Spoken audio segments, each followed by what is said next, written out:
Most of us know about first aid. Make sure someone is breathing, stop any major type of bleeding, and get that person to help. But what about psychological first aid? How do you help someone who's psychologically struggling? We used to think after a crisis or a trauma or after someone was in a disaster, they needed to debrief, to talk about the major details of the events that they had gone through. But research following 9/11 has challenged most of this thinking and has opened us up to a completely new perspective on dealing with grief and trauma. We now know most people will recover from major crises and setbacks on their own. They don't need professional help. In fact, forcing people to debrief and talk about everything that's happened might actually hurt them. We also know that those classic stages of grief that we all used to believe in don't actually happen.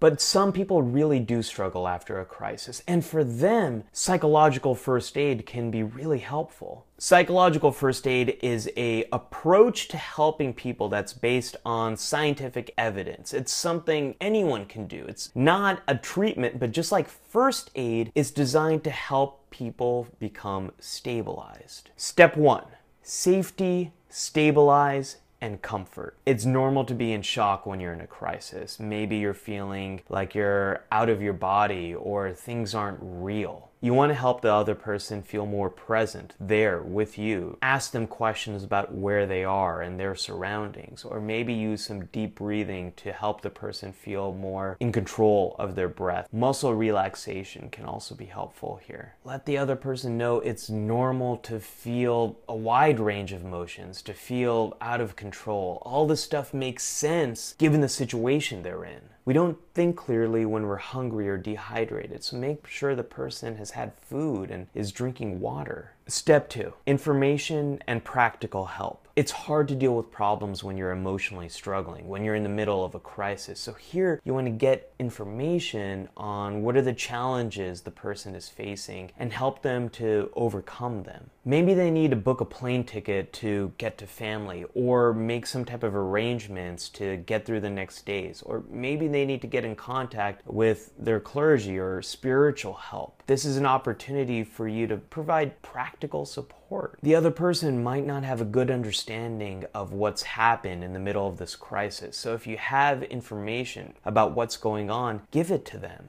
Just make sure you don't ask for details about the traumatic event that the person has gone through. There's no need for that. And remember, for some people, that can make them feel worse. Step 3, socially connect. The number one thing that helps people heal from a trauma is connecting with the people they're close to. That means family, friends, coaches, teachers, their pets, community leaders, the clergy, support groups. When we're alone, we ruminate. We think about things over and over again. We don't get that important reality check that we need from other people. Getting social support also sets into place long-term support that the person is going to need in the days and weeks to come. Step 4, encourage coping. Making sure someone's having regular meals, getting to sleep, and getting regular activity are critical elements of psychological first aid. You also want to talk about ways people can deal with the powerful emotions that come up in these situations, from anxiety to anger. Help people identify ways of coping that work for them, like listening to soothing music or doing exercise, reconnecting with hobbies, journaling, watching a movie or TV show that helps them feel better, reading a book that distracts them for a while. Step 5, connect with help. If you're worried someone is at risk for hurting themselves, ask them if they're having any suicidal thoughts. This isn't going to put the idea in their head. Even for people who aren't at risk for hurting themselves, if you just mention the idea of going to a counselor or a therapist, this can help people down the road if they continue to struggle and do need professional support. If you want to learn more about psychological first aid, just look at the description below. I put a lot of information in there and even ways in which you can get trained yourself. Have you ever helped someone through a crisis, and how do you cope with difficult situations? Let me know in the comments below. Be sure to follow the PSYCH Show on social media, like us on Facebook, and subscribe on YouTube.